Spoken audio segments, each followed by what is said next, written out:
Everyone, we're going to get started. Welcome.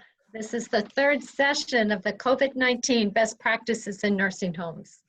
I am Susan Ryan, and I am the Senior Director of the Greenhouse Project. The Greenhouse Project is really that which has led the small house movement to radically, comprehensively transform long-term care. And today we are really grateful for the ECHO model that allows us to be able to leverage technology, to be able to share our best practices with one another, using case-based scenarios to really demonopolize knowledge so that we all can learn from each other. Today's session is dealing with trauma and grief. And I think if there's anything that I've heard from people, it's the impact that dealing with this trauma and this grief is having upon those of you who are really working right up front in the front lines. Even if you're not in the front lines, you are likely dealing with some sort of trauma associated with this pandemic. So I'm going to, this is our agenda for today. We have a didactic presentation by Dr. Kathleen Weisberg. We have a case scenario from Hava Redone at St. John's, and we have some polls to really be able to hear from you. Before we get started though, I'm going to introduce my colleague, Janet Wright, who has some housekeeping logistics to share with you. Janet?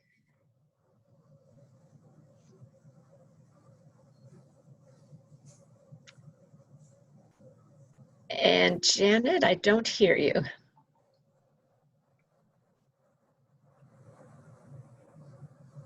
Okay, sorry. I've had a couple of stressful moments here with my internet signal going out at the last minute, so sorry for that delay. Wanted to welcome you today and ask you to please put your name and information in the chat box, which we will also be using later for the Q&A. You are in mute listen-only mode. So if you do have questions, that's why we ask you to put those in the chat boxes. We encourage you to use your webcam during the presentation so we can see you and get to know you.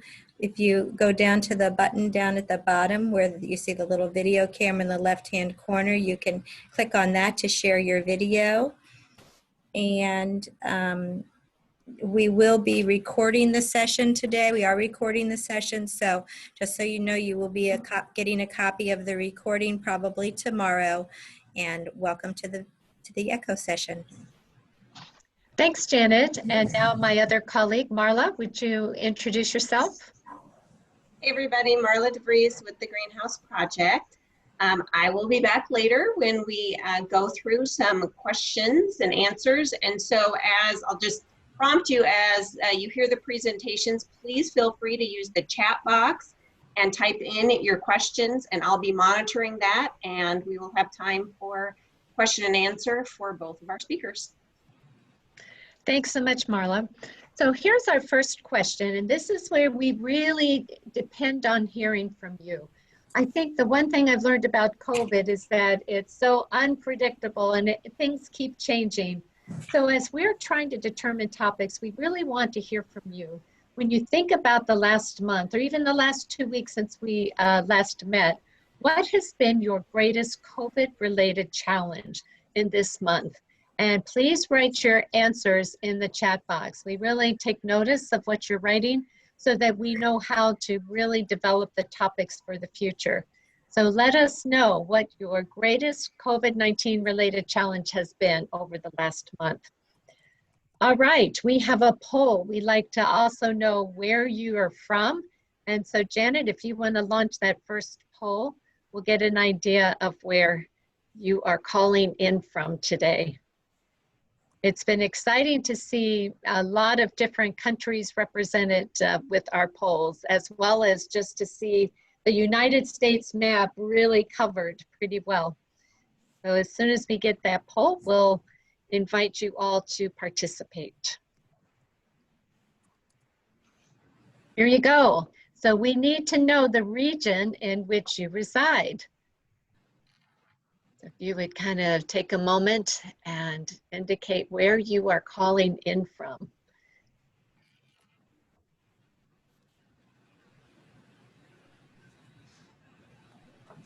Just another few seconds. This shouldn't be too hard to answer. I'm pretty sure everybody's pretty clear where they are today. All right, Janet, do you want to close the poll? And it looks like we are predominantly from the Northeast. 43% of you are calling in from there. We've got some, 16% in the Midwest, 14% Southeast. So outside of the US, we've got 6%. All right, thanks so much for that. And now I'd love to introduce our subject matter experts. And Dr. Al Power is with us again. And so Dr. Power, would you introduce yourself to everyone today? Hi, everybody. It's good to be here. I'm a geriatrician and educator and consultant based in Rochester, New York. It's good to see you. Welcome, Al. And Eric Reguera from Jewish Home Family, if you want to introduce yourself. Hi, good afternoon. My name is Eric Reguera. Thanks for having me back again. I'm the Director of Nursing Services here at Jewish Home at Rockley in New Jersey. Thank you. Great. And we are so grateful to have a good geriatrician and a wonderful Director of Nursing to support these ECHO sessions. And Hava, I would love to invite you to unmute yourself and introduce everybody. My name is Reverend Hava Redene, and I'm a chaplain here at St. John's Home in Rochester, New York, where I've been for 10 years. Thank you, Reverend. And we are so excited and thrilled that you will be sharing a case scenario with us later on. And Dr. Kathleen Weisberg, we are really fortunate to have you here with us today. So if you would introduce yourself, and then I'd love to invite you to share your presentation with us today. Happily. Thank you. Hi, everyone. My name is Kathleen Weisberg. I'm the Education Director with Select Rehabilitation, and I'm an occupational therapist by background, also representing the Northeast. I was in that percentage. And I saw at least one person was in there from Delaware. I also live in Delaware. And thrilled to be back with the greenhouse. So I am going to share my slides. Hopefully everyone can see those. And I'm ready to get going. We're going to talk about resilience, dealing with trauma and grief during COVID-19. And I will share before we get started, just a personal story. Not even 2 weeks ago, my brother passed away from about an 8-year battle with cancer, and knew it was coming. But I'll tell you what, as I was putting these slides together, it really hit home just how different grief is during this global pandemic and everything that we are experiencing. So just to kind of start off, get us on the right page, if you will. I think right now we have to consider that everyone right now is losing something, and that could be economic, it could be health, it could be social connections. It's just your general way of life. Right now we are all losing things due to COVID, and there are primary losses, which we're very familiar with. Yeah, maybe that's death or major changes, those sorts of things. But I think what we overlook sometimes are those secondary losses, the other things. Early on, they're kind of hidden, but they start to present themselves, and that's what I think is really debilitating for some of us. It's that loss of freedom, your loss of predictability, control, maybe justice, not being able to protect your family, all of those sorts of losses that we see grief. And I'm not going to read these slides at you. A lot of these are here for your reference. But obviously grief, we know what that is. Acute grief occurs in that early period after the loss. That strong yearning, sorrow, anxiety, anger, remorse, frustration, whatever it is that you're feeling. After a time, though, we integrate that grief. And we're still grieving, but it doesn't consume us. It doesn't take over our life. We're able to get on with what we do. Anticipatory grief is just what we think it is. Even when death is expected, we still have grief. And I think what a lot of us are experiencing right now, I will tell you I experienced, is disenfranchised grief, where we can't grieve the way we normally would. Our typical cultural types of rituals, funerals, viewings, burials, whatever it is that we typically do is so very, very disrupted right now. Now, taking those definitions just a little bit further, Uncomplicated grief. This is what most of us go through. We work through it on our own time. Complicated grief, however, is a little bit different. This is where the best way to say it, grief just really takes over your life. It's characterized by that continued yearning. Maybe you avoid places that would evoke a memory or a thought of whatever it is or whoever it is that you lost. Your regular routines are interrupted. Maybe we're not eating or drinking or taking care of ourselves the way we should, and we start to see maybe some health issues as well. And you can read the final bullet, and I think this is what's important. The failure to truly address those needs of experiencing loss and working through your grief may cause poor mental and physical health. And I think we certainly are seeing that with our families and with people that we are knowing. Not telling you anything you don't already know. Grief is normal. We're not just grieving what it is that we lost, but we're also looking at how that impacts the self, how that impacts my life. And when we think about grief, and again, you can read the slide, it is very much normal. It's dynamic, it comes and goes, and there's no specific timing to it. It's very individualized, and everybody's going to go through it at their own pace and their own timing. But what I think a lot of us come to ask ourselves is, well, am I doing it right? Should I be over it by now? Am I grieving too long? What can I expect from this process? And again, there's no answers to any of this. I wish there were, but there aren't. And to that, I'm going to give to you two acronyms. And I love these. I will tell you, they meant a lot to me as I'm going through this. The first one is something called healing. Honor your loved one, honor yourself. And I think above that, discover yourself. Go back to figure out who are you in and of yourself, void of this loss, with, you know, not considering who this other person was or whatever this was that you lost. Who were you before that? Certainly open yourself to emotion. Allow it in. Certainly don't let it consume you, but allow that emotion in and work through it. Learn to live with reminders of your loss. They're going to be there, but you need to work to integrate those memories and let those memories enrich you. Narrate stories. This is why wakes and things like that, or if you sit Shiva, whatever it is that your practice is, where you talk about that person, that loved one, and you start to share and gather others around you, narrate those stories, it certainly helps you to heal. Now, along the way of healing, there are things that we call derailers. And these are things that occur naturally. However, and what we need to do is we need to recognize that they are out there. If we see them happening, we practice what we call self-compassion. Understand that they're there. Don't let them take you over. And again, you can read all of these, but I guarantee everybody who's in this session, we've all experienced loss somewhere along the line, and we've all felt these things. Did you do enough? Maybe I should have done this. Maybe I should have been there. You know, this is unfair. That person was too young. You know, if only I had. Those types of thoughts. And again, very, very normal. And you work your way through them. And you have to recognize that they are there. Don't let them consume you, because when they do, this is what we see. We see something called prolonged grief disorder, or PGD. And you can certainly, again, read the slide. What is, you know, it's persistent, pervasive yearning, significant distress. And I think the key of that definition is that it lasts at least 6 months, exceeding the time frame that would be expected by whatever norms it is that you follow. So this is why those derailers are really important, because when we don't address them, when we don't give ourselves that time, and particularly now with COVID and deaths and loss and such, it is very likely to lead to more incidents and more cases of prolonged grief disorder. Now again, I'm not one, I have slides to reference, but I am not one to read them at you. You can certainly read all of these, but these are the risk factors that are going to potentially increase prolonged grief disorder.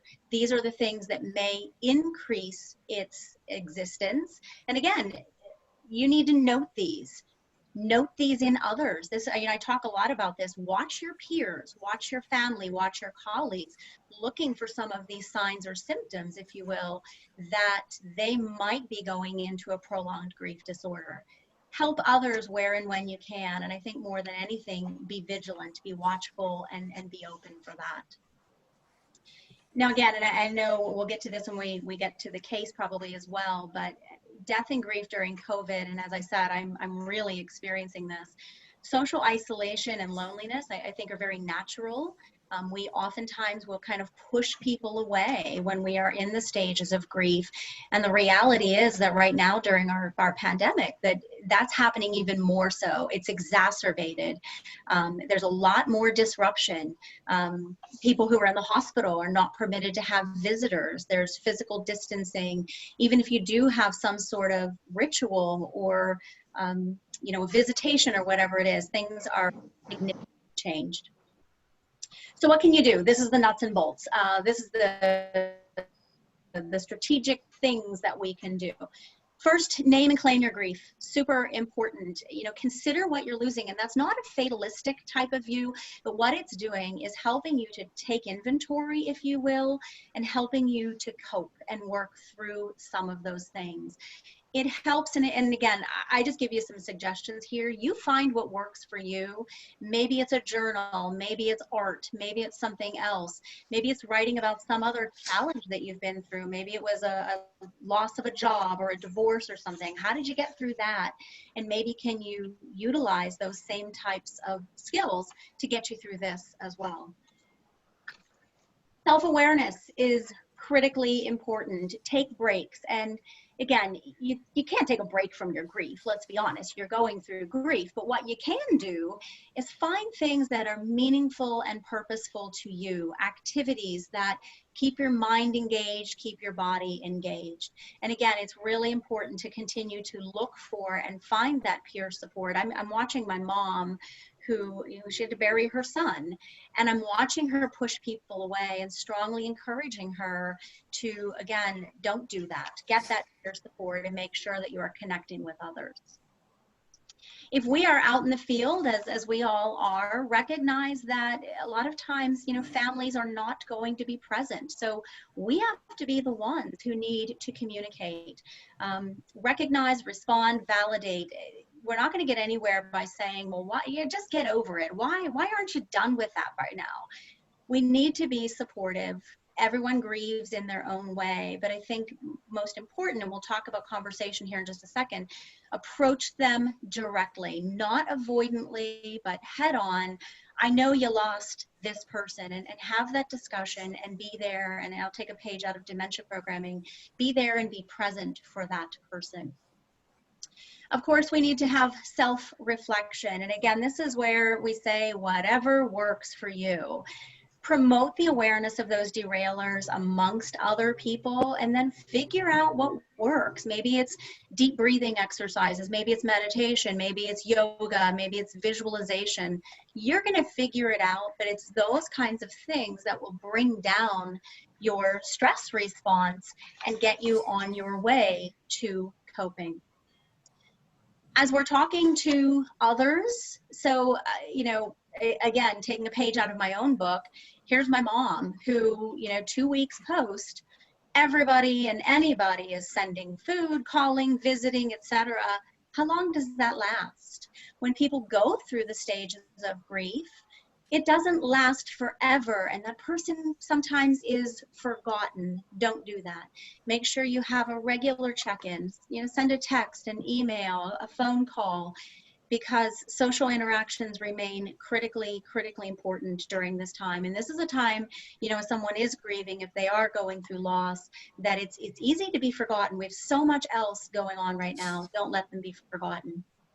And I think the other thing too is when you are talking to those individuals, remember that you are there to offer support. You're not there to commiserate, to share, to vent, to anything else. You are there to listen, and you allow them to guide the conversation. If they want to talk about who knows what, you go that direction, and you're there for them, and that's really super important.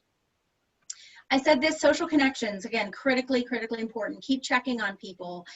At some point, who knows when, we'll get back to some sense of normal, whatever that is. And for the person who has experienced significant loss during this time period, you know, some will bounce back and bounce back very quickly. Others will not. They will be chronically disrupted and need additional support, wherever that comes from. That can come from us, that can come from their peers, that can come from support groups. And again, I want to stress that loss during this time period is not just death per se. People are losing a lot of things. It's a job. They might be losing some sort of physical ability that they have, you know, just some sense of normal. So don't think that it just has to be death. Now, these last couple of slides, I'm going to go through kind of quickly because they're here just for you to read, kind of your checklist of social wellness. I say, and if anybody's ever been on a session with me, the biggest thing I have taken away during COVID is it is not social distancing. It is physical distancing.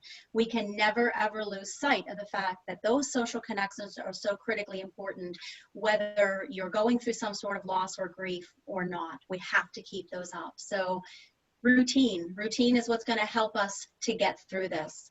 Healthy foods, you know, fruits and vegetables, staying away from the processed and the carbs and such, getting exercise, getting a good dose of daily sunlight, sharing your feelings. I think that's important because if you're feeling it, guaranteed someone else is feeling exactly the same and would love to talk to you about that.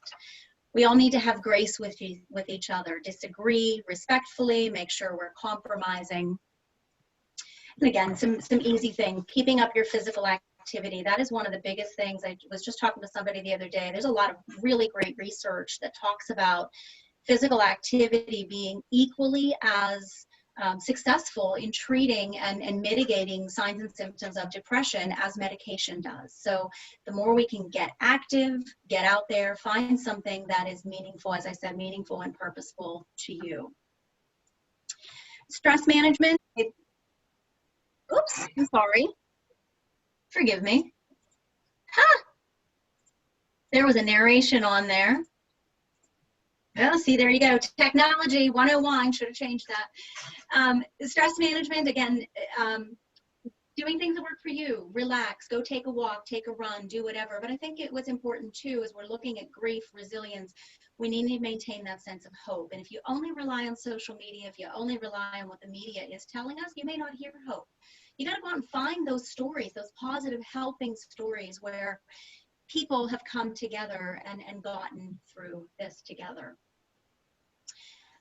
Again, easy thing, keep your immune system strong. And again, I think the most important thing there is get sleep. And we see that. You're going through the stages of grief. You tend to not eat. You tend to not drink. You don't take care of yourself the way you should. You're not sleeping the way you should. And there's a lot of things that we can do about that. You know, limiting our caffeine, limiting alcohol, keeping routines, staying away from the screens, you know, the computer, the phone, the TV, what have you, keeping your schedules.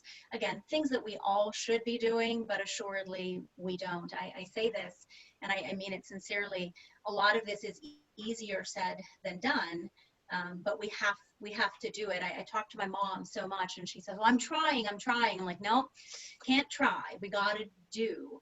You got to pick those 1, 2, 3, whatever things that you can realistically do to certainly help yourself. Okay, I think I did it in my 15 minutes. So that's actually where my slides end, and I'm going to turn it back over to our host, our moderator. Thank you, Kathleen.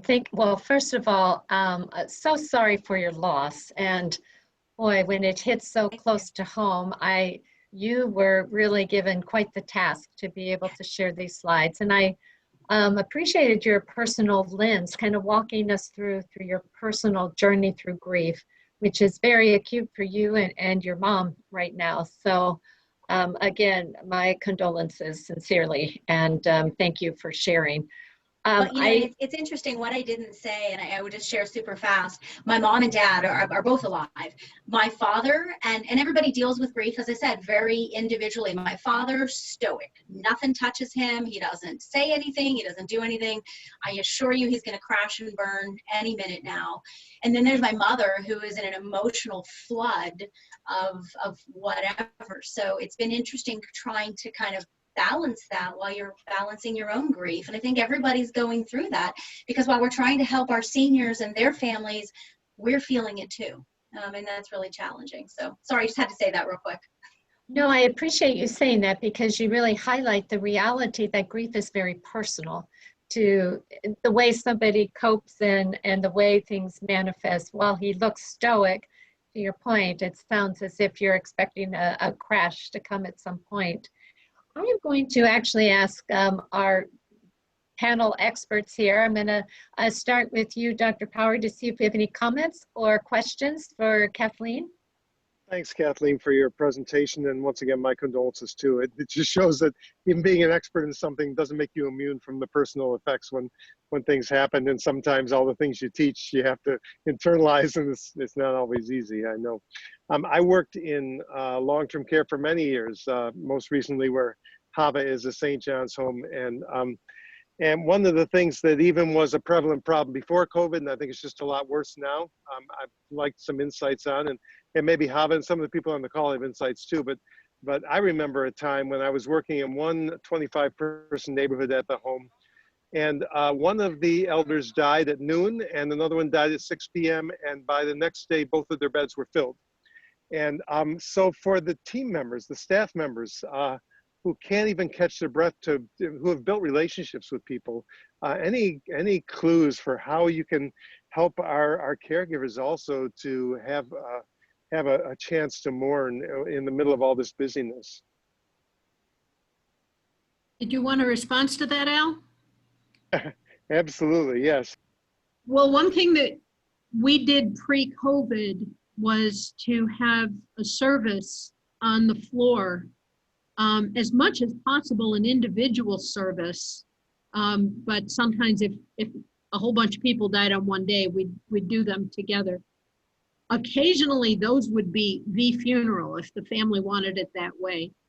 But especially in our greenhouse home where everybody's so close, it's just so important to say goodbye that way. And probably the most important aspect of that service is opening it up for people to talk. And almost always people will have stories to share, a memory. And I think that collectively we feel like we're honoring that person, and it's also a chance to bring some closure. Unfortunately, that all stopped in the middle of March. But I'll talk about that a little bit when it's my turn to talk. You know, I would like to thank you so much, Tom, for sharing that. One of the things, so post-March, and I'm sure you'll get to this, some of the things that we're seeing are what I'll call, for lack of a better term, a gratitude circle, where we can't come together within the community to collectively grieve or mourn, but there are ways maybe to write down a memory and share it with each other, or share it with a family, or just do it that way. I will take a page out of my own book. We did an online memorial type of thing where we asked people to share photos, and again, within the community you could have a photo board or something of that sort. But I think to a degree we do need to look right now at some of those virtual things that we're able to do that surprisingly have just as much, if not more, meaning than some of the in-person things, because it then becomes a lasting legacy that it's out there and people can have a copy and refer back to it. Yeah, thanks so much. I think a lot of people are probably struggling with this same issue. So Eric, I'd love for you, if you've got a comment or a question for Sure. Dr. Weisberg. Sure. So Dr. Weisberg, again, thank you for the presentation. There's a lot of substance in your presentation. And again, I can relate to it based on my personal experience during the COVID time, especially on the height of the pandemic. What I really learned, lessons learned, you have to always reach out to your peers, family members, your friends, be a service to them. Exactly what you said. And not only that, also receiving care as well and receiving help. As you know, when I was sick with the COVID, I cannot really forget this. You know, one of our coworkers is a dear friend of mine. This was the third day of when I was in COVID. I was in isolation at home. He called me. He dropped a bowl of matzo ball soup. I mean, that I cannot forget. You know, a simple act of gesture means a big deal. Means it seemed like it speed up the healing process. You know, and again, it's a simple act of gesture. There's a lot of great examples here, you know, in our building. You know, I don't know if you guys had a shortage of paper towels and toilet papers, you know, in the beginning. I mean, again, we have staff who were sick, who couldn't even get out of their houses. You know, they don't have any toilet paper. I mean, again, we have a lot in the building. We drop them off. Again, a simple act of gesture means a lot, you know, and again, talking about resilience, talking about positivity. You know, what is 3 rolls of toilet paper dropping off in the home? I mean, we're on the way. It's not a big deal, but for them it is. It's a part of the healing process. And also, as you said, you know, don't be hard on yourself and to others. You know, don't get disappointed right away. That will steer you off course if you're too hard on yourself. Why did I do this? I think it's my fault that everybody got the COVID on that side. You know, I mean, once you said that, you steer off course. You know, always be positive, as you said. You know, talk to amongst your peers and family. Exactly what you said about the derailers. You know, but again, you know, always be service to the others and to the elders and staff. You know, and again, receiving care as well. That's very important. Thank you, Eric. That was beautifully said. And again, from a rather personal experience. All right, Marla, what questions do we have from everyone out there? All right, so how do you help direct care staff cope with feelings of loss, with the feeling that I could have saved someone if I had detected signs early on? So any specific strategies? And again, I'll allow others to chime in as well.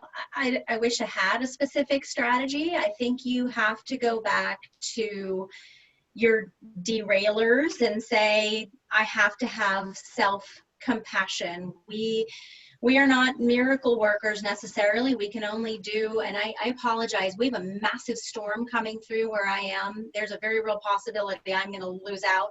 So I'm telling you that now. And we can only do as much as we can do. And that's where, just what Eric said, we have to be there for each other and support each other. It's natural to feel that way, but I think that's when your peers come in and say, no, you did everything you could. You did this, you did that, you were there, and support each other. I think for me, one of the big things that I've seen come out of this, and I've seen more people use it, is those self-assessment tools to figure out where you are during this. And again, the one that I use, the one that I've seen a lot of people use, is the Professional Quality of Life, the ProQual.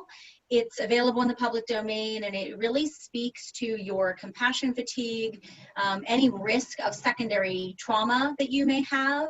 And I think that's the important thing. You're going to have those derailers. Where you have to be worried is when those derailers take over your life. So just being cognizant of those and maybe working through it with a supervisor or, you know, a spiritual advisor, whoever that is, to kind of help you through where you might be struggling. As we said, we're not immune to this, right? We go through this as well. Here's another one. Any specific strategies to support elders living with dementia deal with trauma and grief? Yes. In fact, I'm just doing some research on that very topic right now. And that's a hard one because we can't assume that they understand necessarily what is happening around them and the why behind it. The best thing we can do is be there for them, be there one-on-one. And if we can't explain, if we can't do it in words, we need to do it in gestures. We need to use all the nonverbals. And again, I'm going to go back to what I said, 20 different times, meaningful and purposeful, engaging that person in something that is going to be engaging for them, an activity. The worst thing that we can do is allow them to just be in their room. I mean, everybody's in isolation right now, but in isolation without anything to do and without anyone supporting them. So one-on-one sensory types of interventions, and those sorts of things are going to be your best bet there. And again, if anybody else wants to chime in, please feel free. Dr. Power, I'm going to ask you if you want to speak to that. Yeah, that's a Geriatrician. Great insight. I guess the only comment I'll make, because it is really complicated, is that just as grief is a very individual and unique experience, it's equally individual and unique for people living with dementia. So there's no rule for dementia. Different people have different abilities to remember, to hold things. People have different abilities to do their own sort of internal grief work. And so as far as, you know, do you say, oh, do you tell somebody directly when they ask, you know, that somebody's died? Do you just reassure them and say everything's okay? And you know, I think those have to be individualized. There's no one answer for anybody. I am generally against the idea of deception. I think that whenever you say they're fine, you know, they'll be in next week, that's always going to blow up in your face. And really, it's not, as I've said before, it's not the yes or no or bald truth versus telling a lie. It's understanding what the underlying need is. And as Kathleen said, really finding out what they need. It may be companionship, it may be meaningful engagement, it may be just some physical comfort, and really understanding that that is where you go with your interaction rather than just worrying about the exact words of how you explain things. And if you know people well, if you have a consistent relationship, you kind of know how to approach them on the topic better than if it's just someone who walks up to you and asks a question about someone who's passed away. So those deep relationships really give you a lot of insights, I think, and there's no better way than to be close to people and understand them as best you can. Susan, I'm going to turn it back over to you. All right. Well, thank you for that. We could probably keep going on and on. There's so much more to talk about. But Reverend Hava, we would love to hear from you. So you've got our case scenario today. So we're going to turn it over to you and have you share your screen and your story. Righty. I think we can go right to the next slide, which is describing the reality of St. John's Home. We are a multi-located facility. We have greenhouse homes, we have the traditional home at 150 Highland, and we also have St. John's Meadows, which is independent living and assisted living. As chaplain, I serve at 150, where I have 4 floors, and I used to have our day program, but that closed right at the beginning of COVID. And I also am chaplain to the greenhouse homes. And I should mention that I'm a member of a team.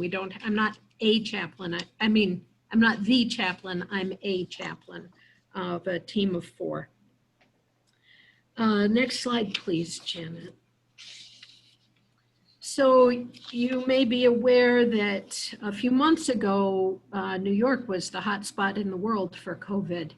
Here in upstate New York, it was not as dramatic. We never saw the refrigerator trucks being turned into morgues and things like that, like they saw in New York City, but it was bad enough. As you can see, we had about 4,500 confirmed cases and 266 deaths. Here at St. John's Home, where we have about 350 beds, we had 60 elders who had COVID, that's about 17%, and a third of those died. So we did move people to a couple of floors. So we had 2 floors that were our COVID floors.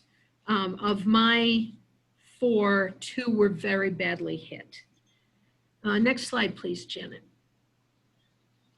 So supporting our elders. So the lady that I'm shown with there in the picture is, Al, you might remember her, I'm not sure, but she was a very dear person who did die during this pandemic, although not of COVID. As you are probably aware, the people that this has been the hardest for are the people whose dementia is significant enough that they don't understand what's going on, why they're not seeing their families, why everything's different, why people are walking around with masks on. One woman was calling us all silly bastards because we were wearing masks. She got used to it though over time and can recognize us through the masks. But the people whose dementia is to the point where they don't really realize anything's different, things are going on about the same. And the people who can process and watch the news and understand are handling it a lot better. It's the people who are confused enough not to know what's going on that have really suffered the most in this. And they're the people I've been the most worried about. They're the people that as soon as we were allowed to have people come back out of their rooms, you'd see them out. And a lot of extra attention has been given to them. One thing that changed hugely for me as a chaplain during COVID is that for the first time really ever, I had the time to just go room to room because we weren't doing the things that we normally did, which normally we do a service each week on each of our floors. Normally I'd check in on all of my floors to make sure that, to find out, who's on hospice, who might need chaplain attention. But during this crisis, the greenhouse homes didn't want me because I had COVID floors, and my 2 dementia floors, which succeeded in never having any COVID among the elders, also didn't want me. So I was able to totally focus on my 2 floors where COVID was really bad. And I was free to just go room to room and spend time with people, as well as poking my head into the nurses' station and checking on them. So, and I'm aware that others were doing one-to-ones, also the TRs, even our dietitians. People were trying to give people extra one-on-one attention. We also had one chaplain who, because of the illness of a family member, has had to work remotely, and she did phone calls with her elders. Could I have the next slide, please, Janet? Supporting our team members. We did something that I'm very happy that we did. As you can see in the picture, we took our chapel and transformed it into a staff respite area. This was not an original idea. There's a chaplain's Facebook group nationally that this actually came from a hospital on the West Coast somewhere. And I saw this on Facebook. I said, hey, we could do this. And it was healing just doing it, because our beautiful chapel had become a rather depressing space, because you'd walk in there and you'd imagine how it looked when it was full of elders, and who knew when that would happen again. We still don't know when that will happen again. So we did a number of things in here, and as you can see on the right, we used duct tape and made a simple labyrinth on the floor.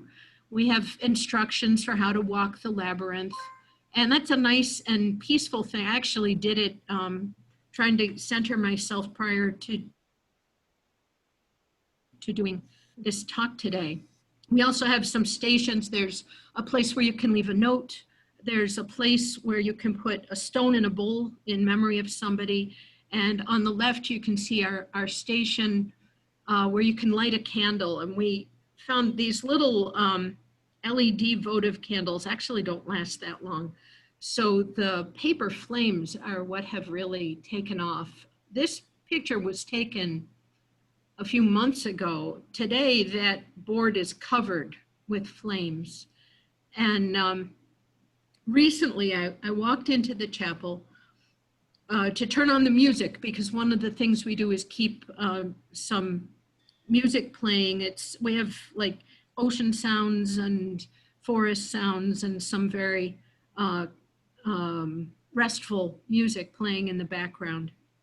Anyway, I walked in to turn on the music, and there was an elder sitting right inside the door. She's one of our more independent people and had come down to the chapel.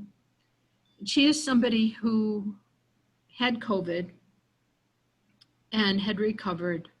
And I was able to tell her that there was a flame with her name on it, on that board. And she smiled and she said, "It's nice to know someone was praying for me." So that meant a lot to me, to be able to do that for her.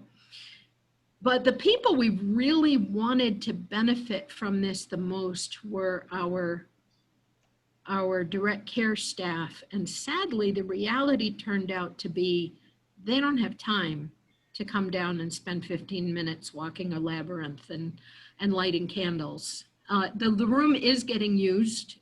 Anytime I go in there, I see evidence that people have been active in there, but not generally by our CNAs and nurses. So for them, supporting them has meant, how are you doing? That question, how are you doing? And I'd say 90% of the time you get a real answer. You get somebody stopping and telling you what this is really like for them. And sometimes that happens, if I'm up on the floor, I'll look into the break room, not the break room, what's that called? The nurses' station, or just stopping them when I see them. But an awful lot of support to the staff happens kind of in the cracks. It happens in the elevator or in the cafeteria or just seeing somebody in the hall. And again, it's very simple. It's just, how are you doing? And hearing the stories. And that has been very important. Could I have the next slide, please, Janet? So this is our memorial wall that we created. The first name on here was the first person that we could not do a memorial service for. And today, I just went down and counted. There's a little over 100 of these hearts on the wall. And about a third of those were my people from my floors, or people that I knew. 18 of those were people that I was close enough to that their deaths hit me, that I felt that I was grieving. Grief, as you probably know, it's not like the grief you have when a family member dies. It's not that level of intensity, but it's real. And depending on the relationship, you need to work with it, work through it, and take care of yourself. And if you're going to be a nursing home chaplain, you're going to be saying goodbye to a lot of people. So that's a major chaplaincy skill right there. But normally, when I look at the name of the first man, what I did when he was dying, I went in, I held his hand, I sang to him. He liked hymns, so I sang him hymns. I prayed with him. And that is what I normally would do. And what I was able to do with a number of people whose names are on this wall.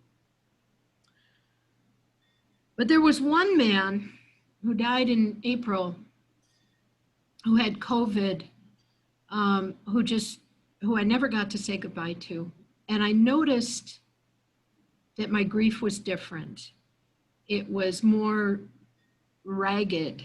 I mean, the image that comes to me when I picture this grief is of a rusty edge that's all jagged that you get caught on. It hurt more, and there was a little bit of guilt in it.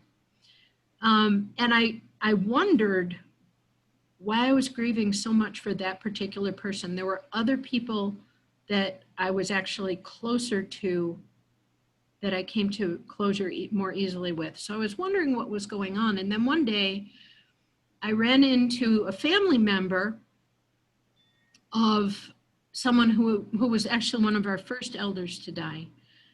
And I had known her and her family member for the whole 10 years I was here. She had been here just about daily, and her family member died alone of COVID. And I ran into her about 3 months after the death, and I called her when her family member died, and we'd cried together on the phone and had a good conversation, and I heard all the stories, or I thought I did. Anyway, so when I ran into her in July, it happened to be the first time she had ever come back to St. John's since her loved one had died. And she was a mess. I mean, she was grieving like her loved one died yesterday, not 3 months ago. And the penny finally dropped for me that what was similar between that and what I experienced was that neither of us got to say goodbye, that somebody had died alone and kind of unmarked, and that just hurts so much more. And there are probably a lot of people in this world right now walking around with that kind of grief. And I think that's very important to know. And it also tells me how important our closure rituals are, how important it is for me as a chaplain to sit and sing with people, but also those services that we used to do and that we will do again when we can. Our hope has been that we will at some point have a big service for everybody that passed during this time, but at this time, I don't know when that's going to be possible. I also should say, as you're looking at this wall of hearts, these are not all people who died of COVID. We probably the majority of them actually died of other things. We lost about 20 people to COVID altogether that I know of. Could I see the next slide, please, Janet? And family. Number one way that as chaplains we're connecting with families is phone calls. But one thing that we have been doing is we've, at some point, I think in May, maybe it was in April, we started allowing a one-time visit to people who had COVID that has since morphed into weekly visits for anyone with a family member on hospice. And it is our task as chaplains to meet them at the door and help them get into their PPE and get screened, and then escort them to the floors for their visit. Everything has to be, it's like Fort Knox around here because our elders are gold. So everyone needs to be accompanied. But those, just in the time of walking from the screening room to the floor, sometimes some significant pastoral care happens as people need to talk about what's going on. Sometimes they don't, and sometimes they do. One more slide, I think. It's disappeared, but oh, there we go. Well, I think a takeaway, besides just being aware that the grief may be more raw, is that we all have stories, every single one of us. We are dealing with loss, we are dealing with stress.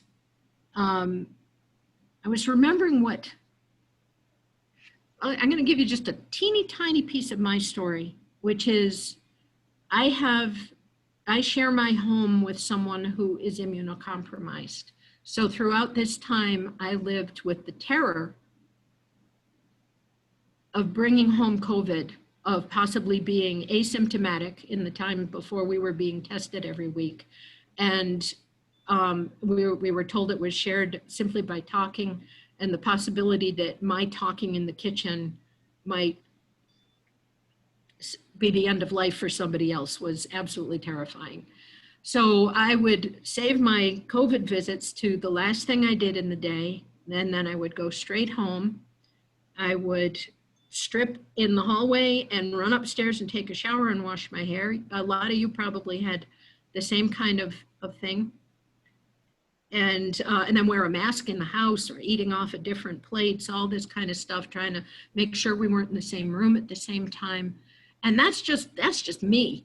We've got how many hundreds of people under this roof and under the roofs where you serve. Everybody's got a story. Maybe they've got a kid, maybe they've got a neighbor, or there's a nurse here who lives with her grandmother. Where we all have fear for our loved ones and for ourselves. We're all dealing with the economic things, all of that. We need to talk about it. And so simply sharing our stories, simply telling our stories is so important. And as a chaplain, I can tell you, time spent listening is time well spent. And in this time, we all need some chaplaincy skills, and that's always about listening. And you probably already know this, that you let people talk about their feelings. You don't diminish it. You don't say, oh, well, I know a worse story, you know, and let the silence happen when it happens. And also that not one of us is capable of making another person feel better. That's something I hear a lot. Oh, we got to make the elders feel better. You can't. What you can do is listen. You can listen and be real, acknowledge, validate what people are feeling, and that in itself is the beginning of healing. So that's Hava, that was beautiful. I thank you so much for sharing from your heart. And Marla, I'm going to throw it right to you to see what questions might have come up. Yeah, so first I have to say, I love the time spent listening is time well spent. That's a beautiful reminder. So one of the questions is, could you explain a bit more about how the labyrinth is therapeutic for staff? So some people might not be familiar with a labyrinth, so can you talk a little more about that? Sure. Labyrinths, I don't know if they're popular in other parts of the country, but here in upstate New York, a lot of churches have them. People even have them in their backyards sometimes. Ours is very simple and probably only about 20% of what a normal labyrinth would be. But we have a little instruction sheet right there so that hopefully people will get something out of it. It's a form of prayer, really. Or of meditation, if that speaks to you better. But that when I walk onto the labyrinth, I remember doing this really early on. I kind of enter into a different space. It's a prayerful space, but it's somehow a more honest and deeper space. And I remember entering this labyrinth and suddenly feeling like I was carrying this great weight. And it was the weight of all that we were going through. And I could just feel all the pain of all the people I had encountered that day. And I could feel it weighing me down. And I remember just sort of carrying this through the labyrinth and then letting go of it in the middle. And in the middle is where the deep prayer seems to happen. And a lot of people have left stuff there. There's stones and there's candles. And oftentimes it's a symbol of letting go of what you're worried about. Or it's a way of, putting somebody into prayer or whatever it needs to be for you. I often, when I get to the middle, I'm just able to let go, release whatever it is I'm carrying. And does that answer your question, Marla? It's yes. Okay. Yeah, I think that's a beautiful expression of how it really just be a place of centering for people and for them to find peace and to let those burdens go. So right. Thank you. Yeah. And I would say that one thing, chaplaincy is always, part of the art of chaplaincy is you need to be there for everybody, including the people who are not religious, including the people who are sometimes sort of allergic to religion. So how do you do these sort of universal things that somebody can bring their own personal faith to, but that don't require you to have any particular belief system. So I think that all the things that we have here meet that, and the labyrinth is certainly one of them. Although it is an ancient Christian tradition. It comes from the cathedral at Chartres. I think that's how you say that in France. Beautiful. I'm going to turn it back over to Susan. All right. Well, in deference for time, we're going to go right to our poll. So hang with us and let's launch the first poll. Once again, this is how we really kind of understand your experience.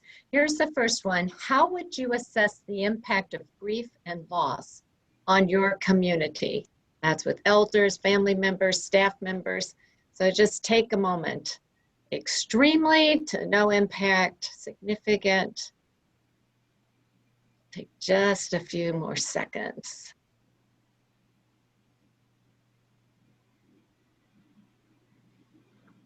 Try to get us to 50% at least. All right, Janet, you can stop the poll. Yeah, kind of thought this is what I would see. 62% said a significant impact, 17% said extreme impact, and other 17% some impact. Let's go to that next poll.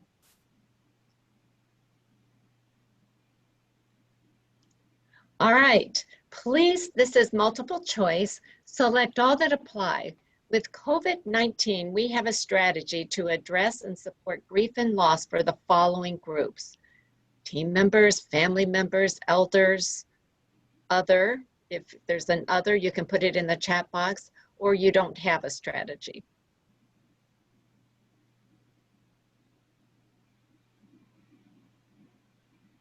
And I too so appreciated, Hava, what you said about the things that happen in the cracks, those opportunities to just be with someone, to speak a word, and to check in with someone, even if it's on the elevator. That was, I just thought, a beautiful reminder. All right, just a couple more seconds. All right, Janet, you can stop that. Wow, so half of you said you don't have a strategy. About 38% say that it's for team members, 28% say there's one for family members, another 38% for elders. All right, and we've got one more poll that we'll launch right now. Which of the following are part of your strategy to support individuals through trauma, grief, and loss? Once again, this is multiple choice, so select all of these that would apply. Counseling, be it the rabbi, the chaplain, a social worker, phone calls, one-on-one visits, online Zoom family support groups, a memorial wall, or something similar to commemorate those that have died, staff respite areas, or other, and you can put that in the chat. And I think we have gotten some great suggestions and strategies. So if you were one of those that said you don't have a strategy, I hope you have learned something today that will be very helpful to you in going forward. Just a couple more seconds. And Janet, why don't you go ahead and stop the poll? All right, so the majority of you are utilizing the phone, the good old phone. So 69%. Another 46% said one-on-one visits, 44% counseling, online Zoom family support, 38%, about 10% say a memorial wall, a staff respite area, 21%, and then others. And we'll dive into those details. So thank you so much for participating in that. One thing I want to remind you, and Hava alluded to the New York being kind of that hot spot, that epicenter for a while. So in our next COVID Echo session, we will have Dr. Jeffrey Farber. He's a geriatrician and the CEO of the new Jewish home, which is on the Upper West Side of Manhattan. So we were fortunate to hear Eric describe his experience just a stone's throw from New York. We are going to hear Dr. Farber talk about it from his perspective as a geriatrician and as the CEO for the new Jewish home. And he's going to talk about what leadership looks like in a time of crisis. In addition to that, Dr. George Everly, who is a psychologist, he's an author, a researcher, and he's going to talk about building a culture of organizational resilience. That's on August 26th. That's our next Echo at 3 p.m. Thank you for joining us today. Thank you to our subject matter experts, Dr. Weisberg, again, our condolences, and thank you for sharing. Reverend, thank you for your comments, and as always, Eric and Al, thank you for being here. So Thank you very much. everyone. We will see you again next week. Take care.